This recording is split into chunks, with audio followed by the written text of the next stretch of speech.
something that might surprise you. You don't need a website to build a thriving consulting practice. In fact, my guest today has been successfully consulting for nearly 2 years, generating consistent revenue and attracting ideal clients, all without ever launching a website. Instead of spending months perfecting a website that sits there, hoping clients will find it, he focused on being exactly where his clients already are. He wrote educational articles that built trust. He spoke at conferences where his ideal clients gathered. He published a book that positioned him as an authority.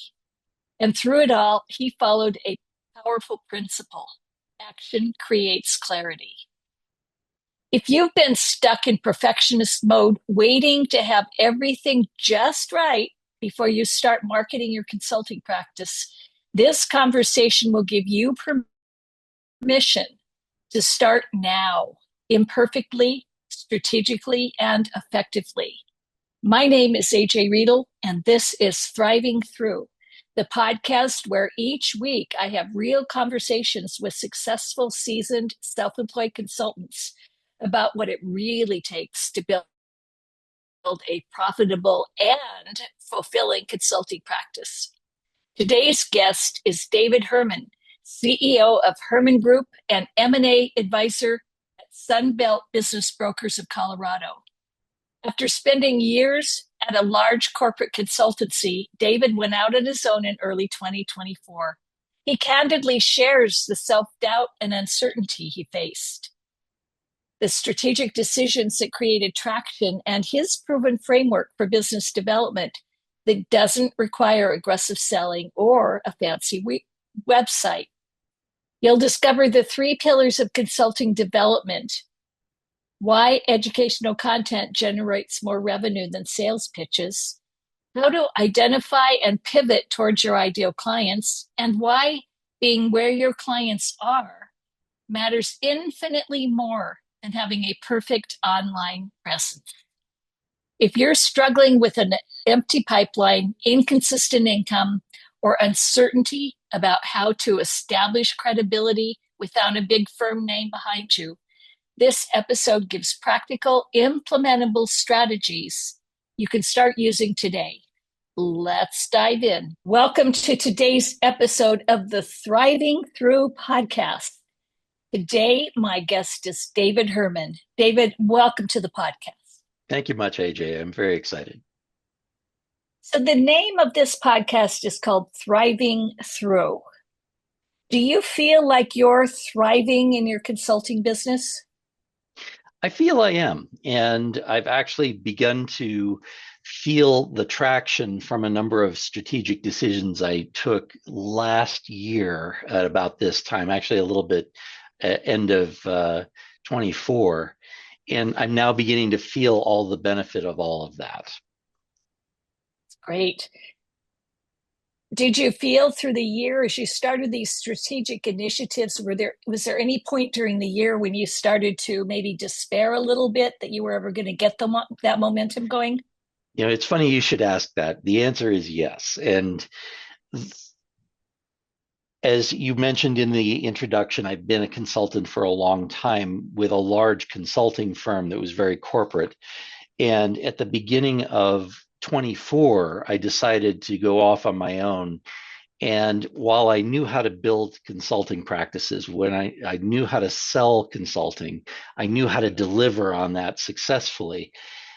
Going out on your own is a suddenly very different experience, especially because I myself have never been an entrepreneur before that point. My family doesn't have a history of being entrepreneurs. So it was a very unique experience to go out on my own and, as I described, stare into the abyss and not be sure of what you're really doing. And there were plenty of times where I'd stop and look at myself in the mirror and say, am I really sure I know what I'm doing here? Especially when that voice in your head was probably saying, you don't know what you're doing. Exactly. So what did you do to get more knowledge on how to build a consulting practice?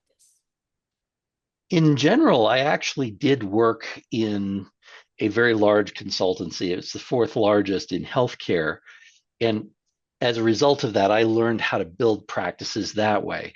But to start on your own and not have a very large name behind you does take some effort. Uh, Really, I see consulting and building the business development and marketing of consulting is really in three different areas. The first is content marketing, the second is authority building, and the third is relationship management and networking. So part of the reason I named my firm after my own name, Herman Group, is that I actually do have some name recognition from what I was doing before in a corporate environment. So I was trying to leverage that for that existing authority that I had already built. But then it came, how do I actually start creating trust in David Herman, not a part of this other consultancy? And that's where my journey really started taking off. So in March of 24, one of the things I started right away was writing articles. And I went back to doing that type of work, which I had been doing for a long time as a corporate consultant, where I'd write articles that were not salesy, but were very educational because that draws attention and also supports the authority building. The Later on in the year, one of my friends actually was talking to me that, hey, your articles for Getting Off the Dime, which was that first publication, are doing so well, but I know you're also getting involved in a lot of artificial intelligence, particularly large language models. Maybe you should talk about that journey. And so I started another publication in actually October of 24.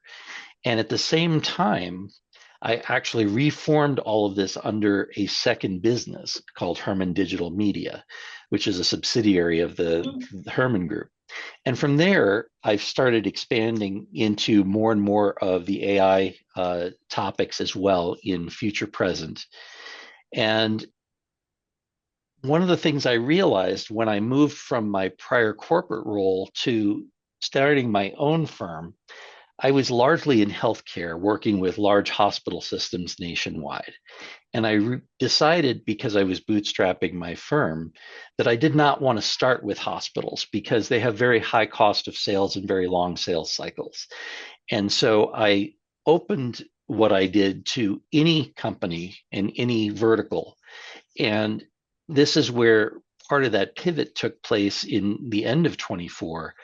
I realized as I was selling consulting as well as writing these articles and drawing attention to both that change management strategy and execution part as well as the AI part, I was really attracting two different types of businesses.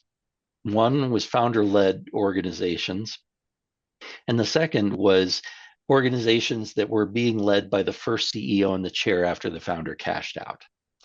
And in the Okay. process of all of this, I realized that it would probably be a benefit for me to also offer business brokerage. So that's what that strategic pivot was at the end of 24 and the beginning of 25. I went back, I became qualified as a business broker as well. So I now can help organizations not only perform better, but I can also carry them through a transaction, either if the founder wants to exit the business or if the organization is looking at trying to expand their business through acquisition. I can help identify those businesses and carry them through the transaction and then help with the integration.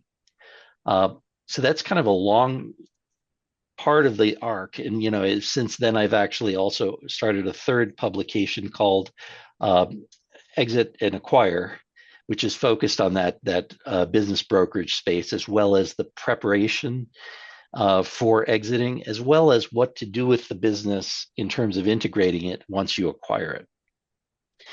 The other part that I've done as an expansion of this authority building and content marketing is I recently published my first book called The Change Agent Code. In fact, I have a copy of it here. I can give the link to you after the presentation is over.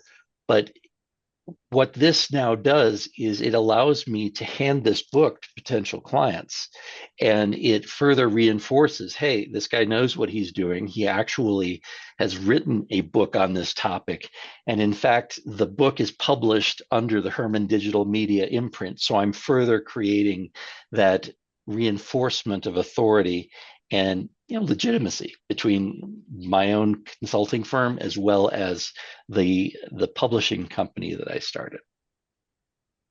Okay, good. I have a question. So you're writing articles, and then you referred to starting publications. Yes, Or are these publications? Are they blogs? Are they magazines? What are the publications that you're creating? absolutely. So the all of the publications started as newsletters in LinkedIn. And one of the things that I realized is that while in my past being a corporate consultant and selling to very large corporate clients, LinkedIn was adequate. It was a platform I didn't have to do any work on. I didn't have to build because it already existed. All I had to do was get my content and my authority out there.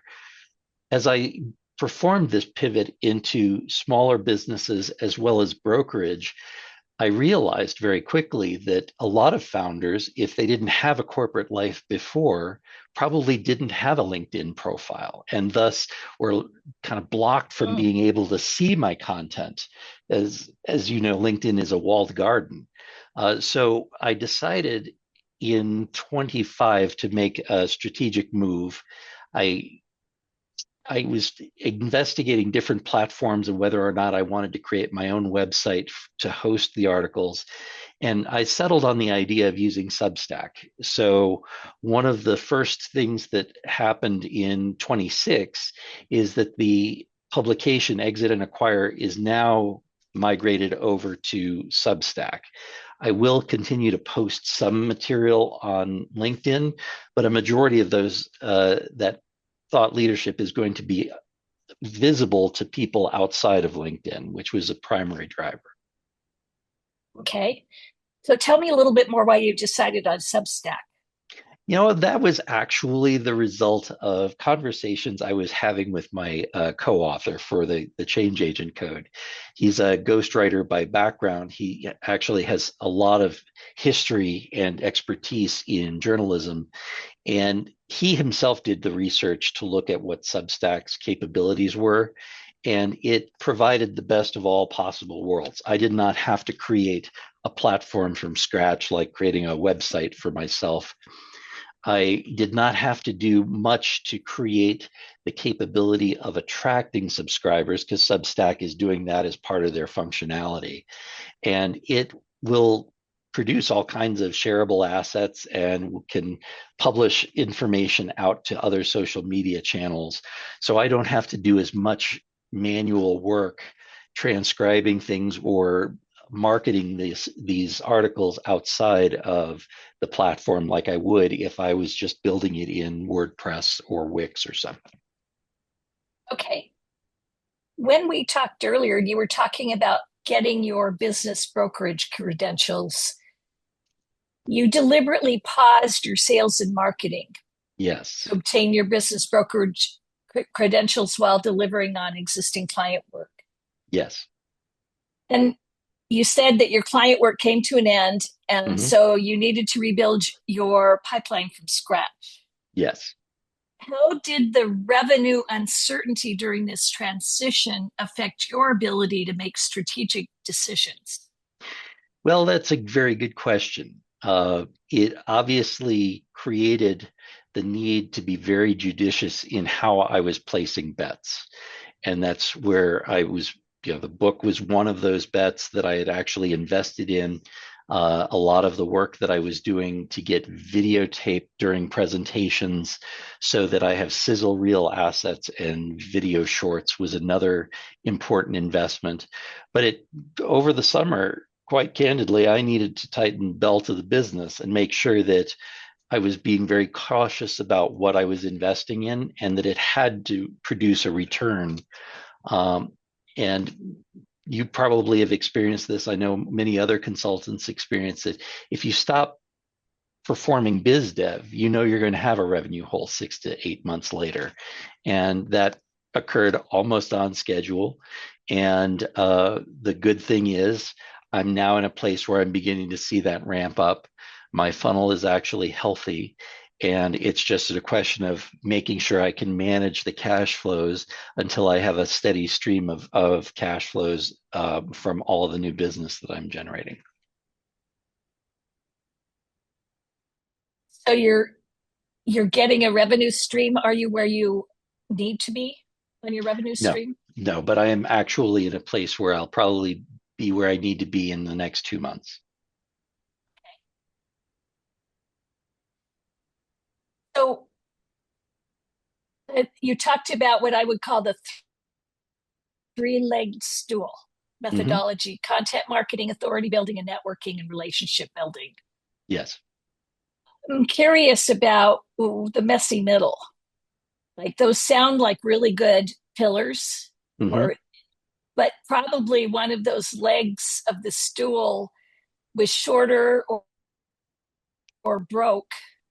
You know, so how did you know you needed to fix one of those pillars, or did you at some any point? That's a great question. So uh, I would say that the weakest of all three when I started the firm was around authority building.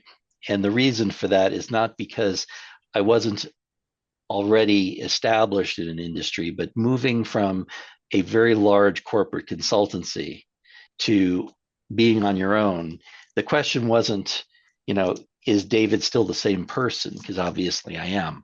The question is, can David actually do what he used to do before with this large organization now that he's off by himself?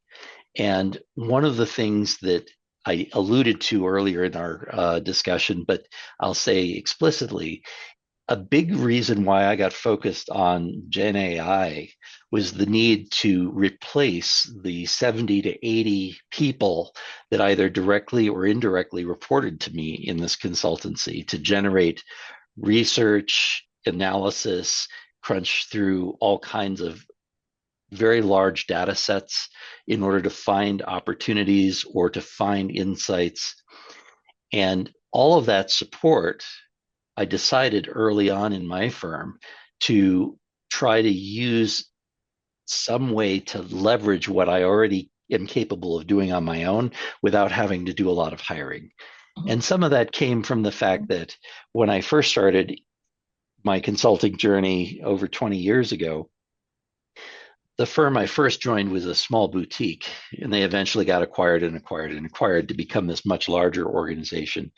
But there were several people that were consultants in the firm that it was difficult to keep them busy because their domain expertise wasn't always in need in every project. And so I walked away with the idea of, okay, I'm going to try to leverage myself as much as possible. And then when I get to a point where I need to start hiring others, I'm going to hire utility people that can meet multiple needs or have multiple areas of domain expertise so that it's not so pigeonholed. And in fact, a lot of my former colleagues in this large firm have since had problems staying employed because their skill sets were so pigeonholed that they really weren't in need anymore, not just by the firm, but the industry had moved on from some of that. And so they're trying to pivot their own careers and figure out what the best way to, uh, I guess, reinvent themselves. I want to again go back to something you said in Mm-hmm. um, in our pre-interview. You when you were talking about your consulting career, you said you documented over 500 million in client value. Yes. So tell me what that means. Uh, a big part of what we would deliver was finding opportunities to reduce the cost of pharmaceuticals, implants, medical supplies, processes, etc. And so the basic math behind that is old price minus new price times volume. And it was Mhm. that simple. And because in my former company and in my current company, Herman Group, I use value based fees. I make sure that all of what I do can be tied to money somehow. Whether that's an increase in sales, a decrease in expense, or general increase in margin, et cetera. And then I charge a percentage of that. Because I needed to prove the math behind that in order to charge the fees in my past life and in my current life, there is the need to prove all of the math there to get sign off before those fees become available to us. So that's where that number comes from. It was a tallying of all of the projects that I was responsible for during my career so far. What I like, you have a leg up over a lot of consultants that I talk to because they're not necessarily thinking in terms of client value. And ultimately, if we're not delivering client value, well, we're just a hired gun or hired Yes. hand. I agree. And the other thing that's important is being able to align your goals and the client's goals, which is why I believe very strongly in that value based fee model, because I learned early on that having an hourly fee model actually pits you against your client. You're, as a consultant, you're incented to actually invent work, to keep busy, to keep billing them. Mhm. And then the client, unfortunately, is incented to say, well, I don't really need you on this particular topic because I don't want to have to pay you for it. Instead of recognizing, okay, we're going to define this is what your outcome should look like. This is what you want. This is what it turns into in dollars. I'm going to charge you this percentage of that value created. And you're going to know that you don't owe me the full fee because I didn't achieve something. And one of the things that's really important behind this is allowing both parties, the consultant and the client, to recognize each has skin in the game. So there is a fixed fee component, but then there's a variable fee or contingency fee component that's only earned when those goals are actually met. I like it. When you first started out as David Herman Group, you didn't Mhm. have that client value. You have the social proof or the Yes, authority that you created client value with a large consulting firm, but yes, you didn't have it or don't necessarily have it yet for you on your own as an independent consultant. How do you What do you do when you're talking to a potential client and you can't say, I don't, you know, I delivered this much client value in X period of time? How are you yes. matching that? So what I actually am, I've actually achieved more than 1.6 million in value for clients since I've been out on my own. And part of what I ended up doing Oh, too that's is impressive. also when I first made the move, I recognized that it's fine to be able to say that. It's even fine to have social proof of that in my past, but I needed to have referenceable clients immediately. So one of the things that I did as well is create a number of client situations where I was not charging fees, but still creating value for them in exchange for press releases, references.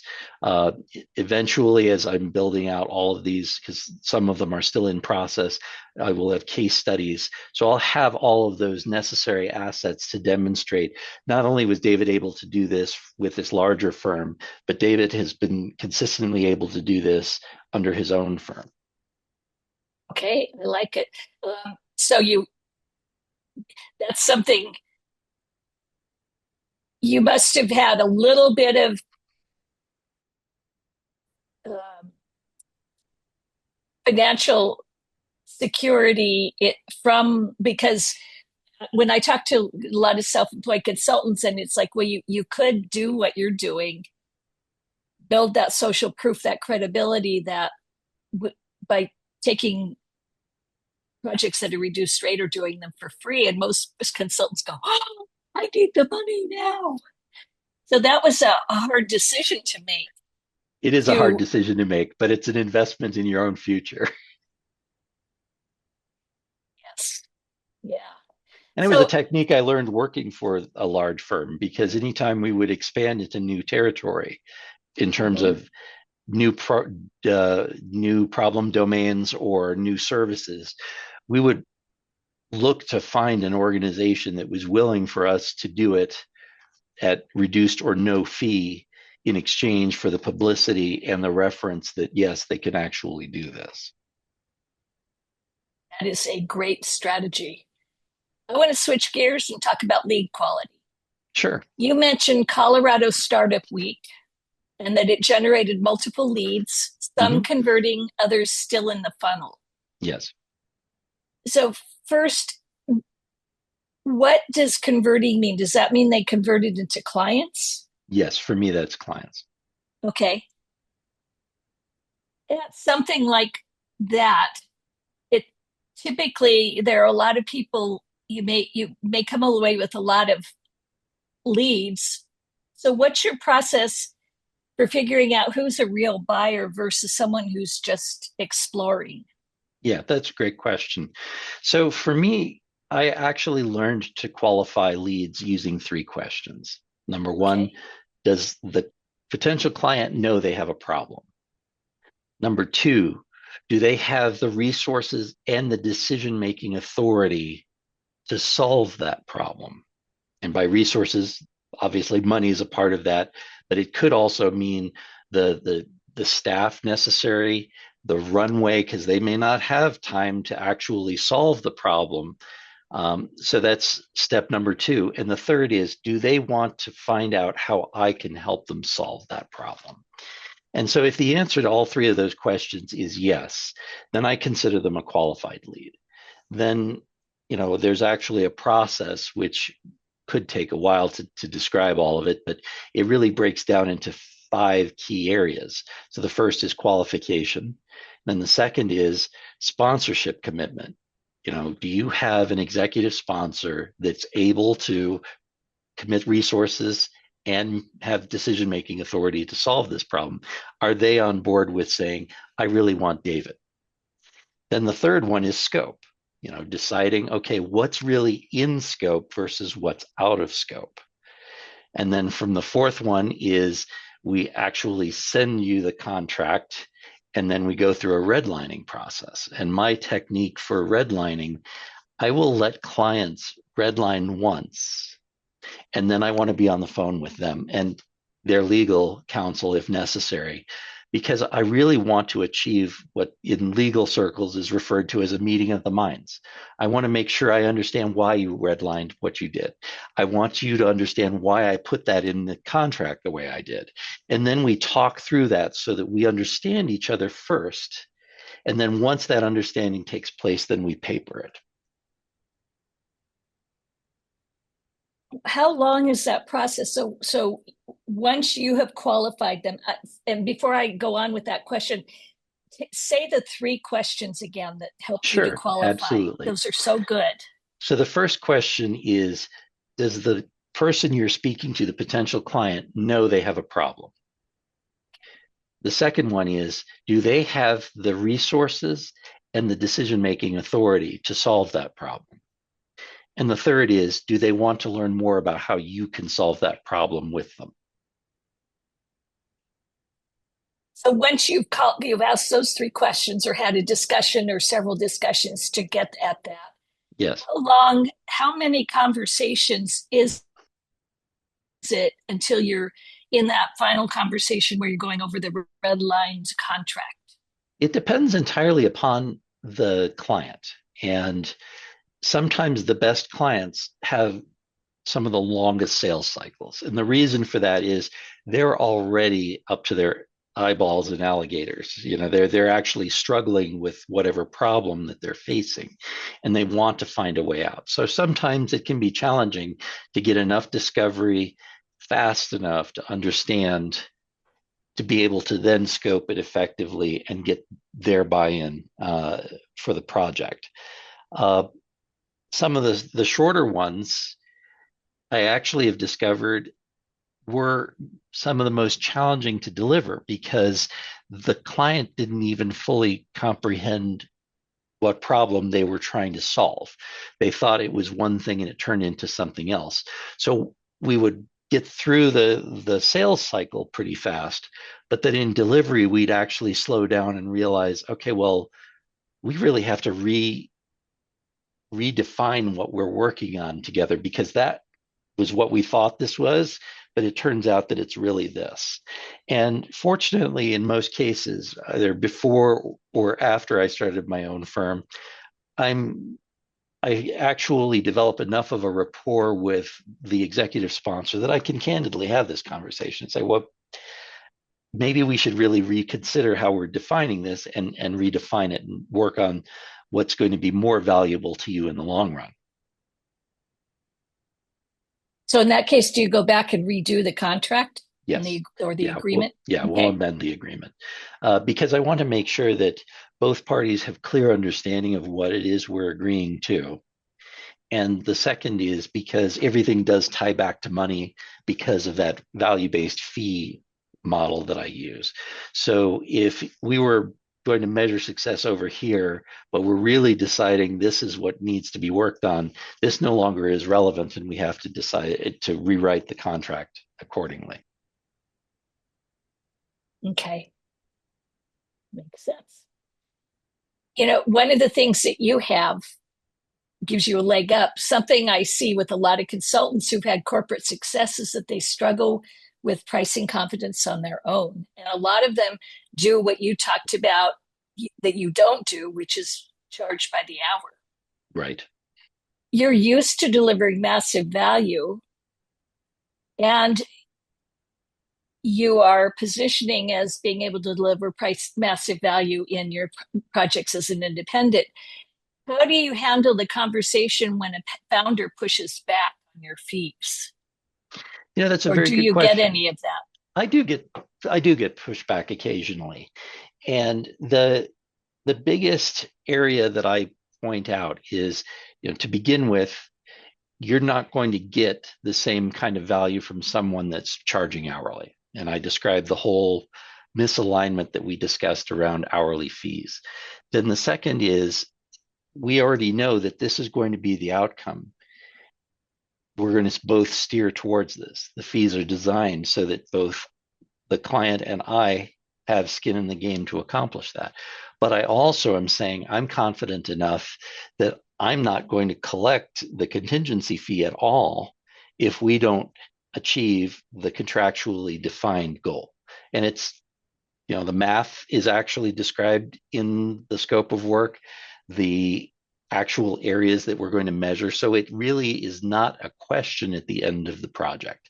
Now, if the client really is uncomfortable with that sort of model, then they're probably not a good client for me, and I'd rather move on and find someone who will recognize the value in alignment like that. Good point. That's another thing I see consultants do is that they keep hanging on to a qualified lead, even when all the signals are saying this isn't a good fit. Yes. But they keep hanging on. So you have the confidence to say this isn't going to work. Yeah. And part of that is because I learned the hard way when I worked for this other firm. It was tough to say no when you work for a very large firm, because their feed the beast number is gigantic. So you have to keep selling and you have to accept whatever comes.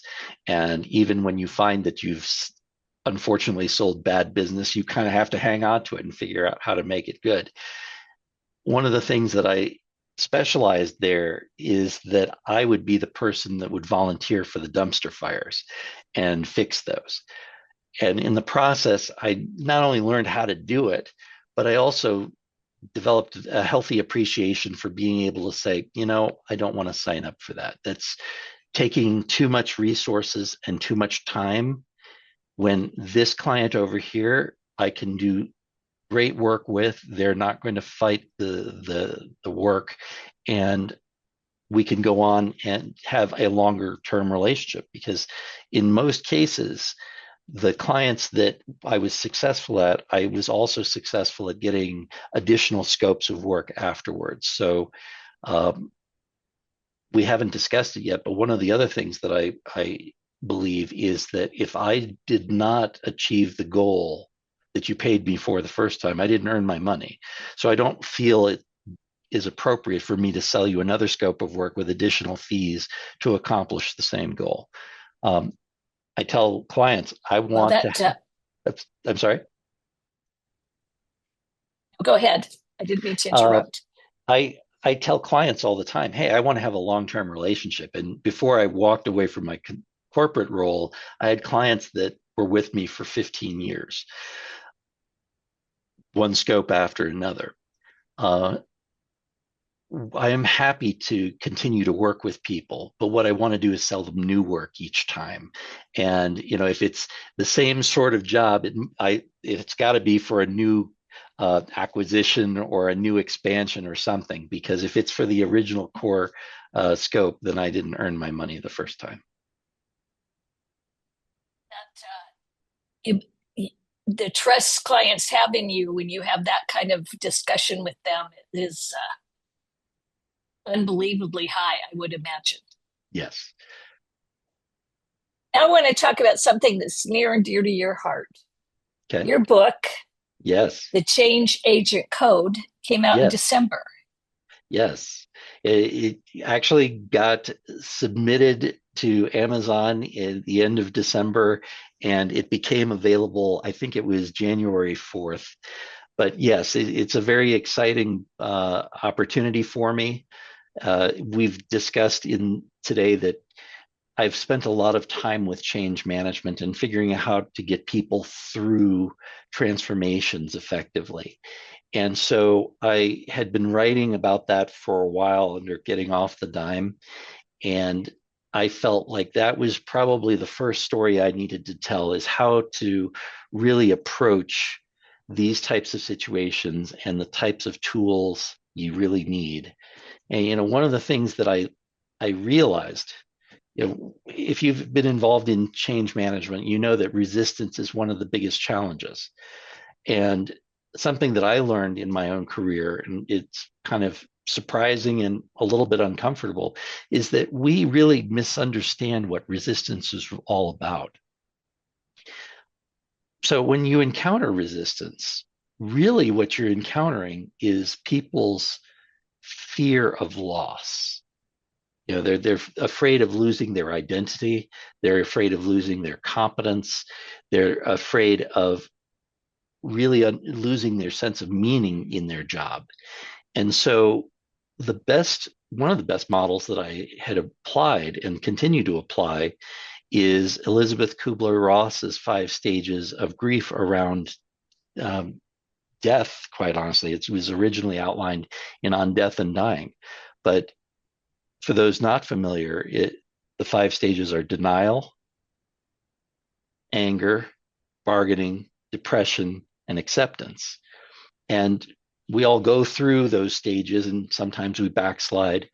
But really understanding that model and understanding that resistance is a symptom of that fear of loss, that it allows you to get through this by understanding what people are afraid of and how to really address that need for psychological safety during the change.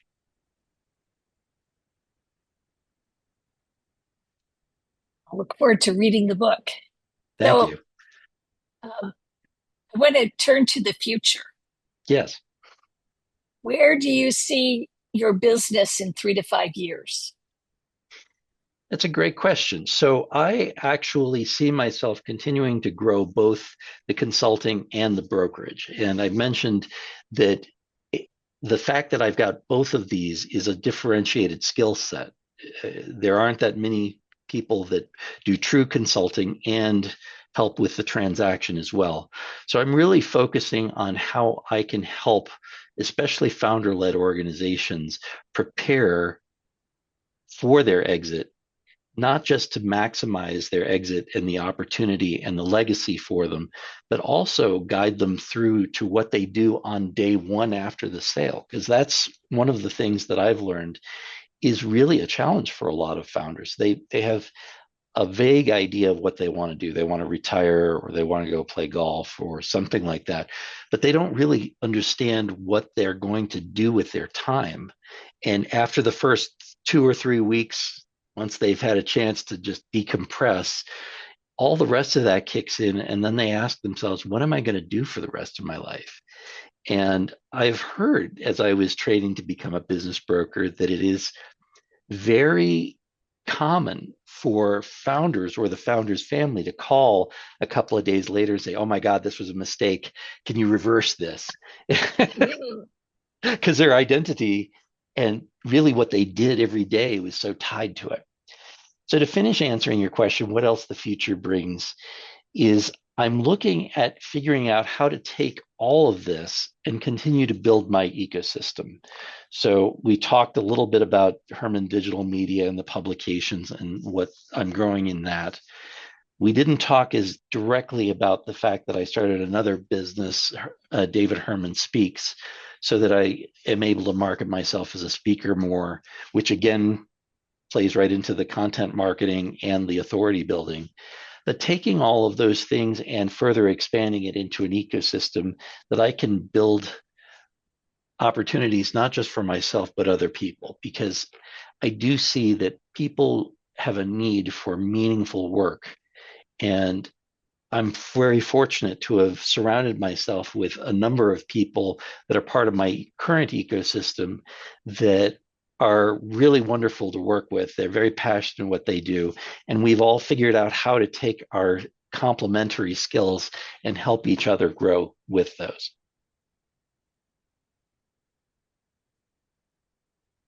Just completely lost another question. I completely lost it. Oh, well. So, oh, I know what it was. What do you think is going to get in the way of you being able to make that vision a reality? Hmm. I don't have a good idea of what might get in the way. A big part of it is just making sure that I'm building resilience into my business as much as possible. But then there's always externalities you can't anticipate. The good thing is, my whole career has been a story of me pivoting from one position to another and learning new skill sets and reinventing myself. So I continue to trust in my ability to do that. Okay. Trust. That's another thing I see it both in myself and in others is that there is a little bit of uncertainty about whether we can really handle it. You know, Yes. do we have what it really takes to do this as they start to realize see what this is that you have to do. It's sort of like, you know, am I really cut out for this? So Yes. it doesn't And sound like you, it sounds like your whole career set you up not to have those questions. uh, I don't know that it is that I don't have the question. I at least have the trust that I've done it enough that I will probably be able to get it done again. Uh, so it's kind of like being shy or having stage fright. You know, you can overcome it, but you're never fully rid of it. You know, you just have ways that you cope with it before you get up on stage, for example. Uh, so, in a similar way, I have my moments where I am worried that I don't know what I'm doing. I don't think that you ever get rid of imposter syndrome. And I just have my, I'm going to use a very rare sports analogy. I have my pre shot routine that I go through about what I need to do in order to regain that confidence. And most times it's about just getting up and doing something. writing a new article, coming up with a new marketing campaign, doing something, because in the course of doing something, it helps, at least with me, to alleviate fear. For me, it's action creates clarity Mm-hmm. is my mantra, that when I am feeling uncertain, my perfectionist tendencies come out, and I want to Yeah. just keep dotting the I's and crossing the T's and moving words around on the paper, keeping Yes. it in my little ivory tower. And the only way to find out if what I'm doing is any good is to get it out there. And every Yes. time I do that, darn if action creates clarity isn't true. Absolutely. In a similar way, I have my own motto: to great things through little steps. Oh, yes, that's a good one. Yes. I have two final questions as we Yes. start to wrap up. What book, excuse me, podcast or resource has been most valuable to you in your self-employed Hmm. consulting career? All right. Well, I'm going to have to give a shout out to Alan Weiss. I don't know if you're familiar with him. His first Love book Alan was Weiss. the Yep. Million Dollar Consultant. I actually stumbled upon the book The Ultimate Consultant in a library almost 20 years ago, and I'm like, oh my God, the guy gave me a manual for what to do. So ever since then, I've read everything I possibly can by Alan Weiss, and if I ever get the opportunity to thank him in person, I would really appreciate that.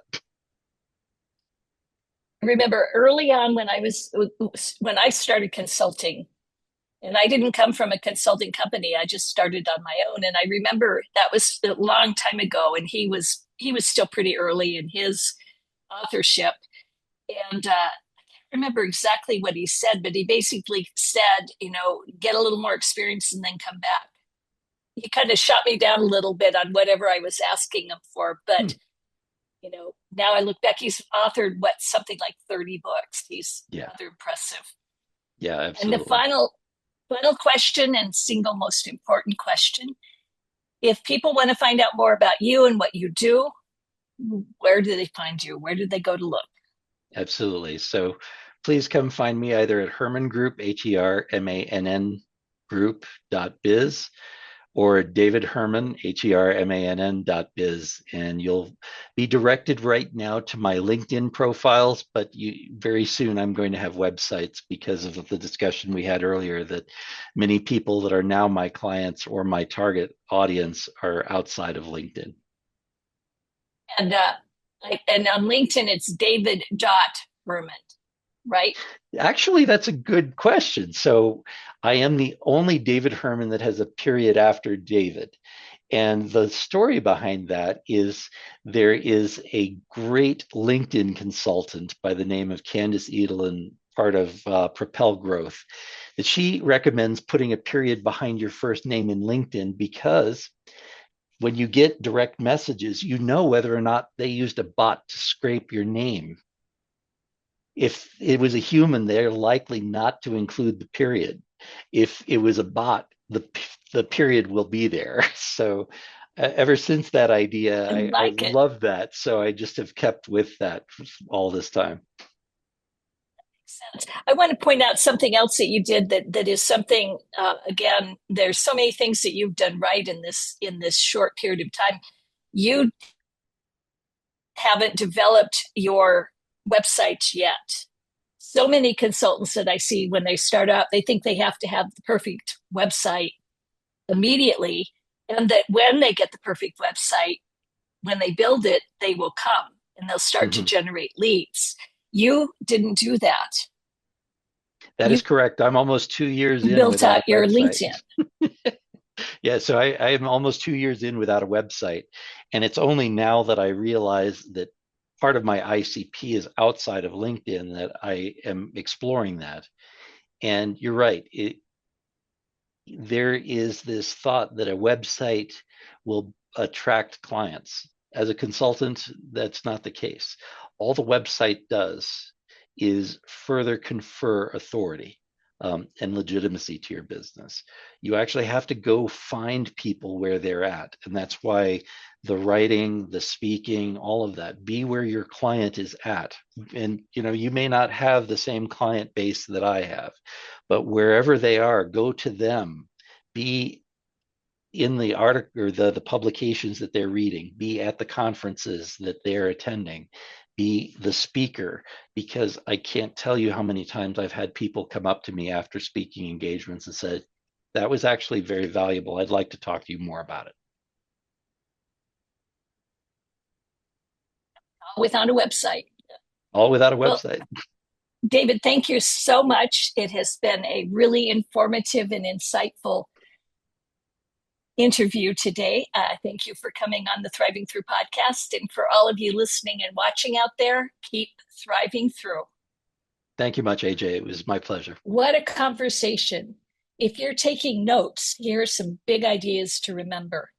First, you don't need a perfect infrastructure to start building your consulting practice. David proved you can generate real revenue without a website by focusing on being where your clients actually are, whether it's LinkedIn, industry conferences, or publications they read.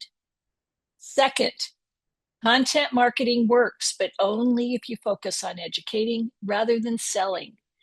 David's educational articles build trust and authority, which naturally attracts the right clients without aggressive pitching. Third, action creates clarity. You don't need to have everything figured out before you start. David opened his practice to any industry, and through actually doing the work, he discovered his ideal clients were founder-led organizations. That clarity only came through action, not planning. And finally, strategic pivots multiply your revenue. When David noticed patterns in the clients he was attracting, he added business brokerage services to help them through exits and acquisitions. Pay attention to what your clients actually need, not just what you originally planned to offer. If you're stuck in perfectionist mode or waiting for everything to be just right, remember David's motto: to great things through little steps. To great things through little steps. Start where you are, take imperfect action, and let clarity emerge from doing.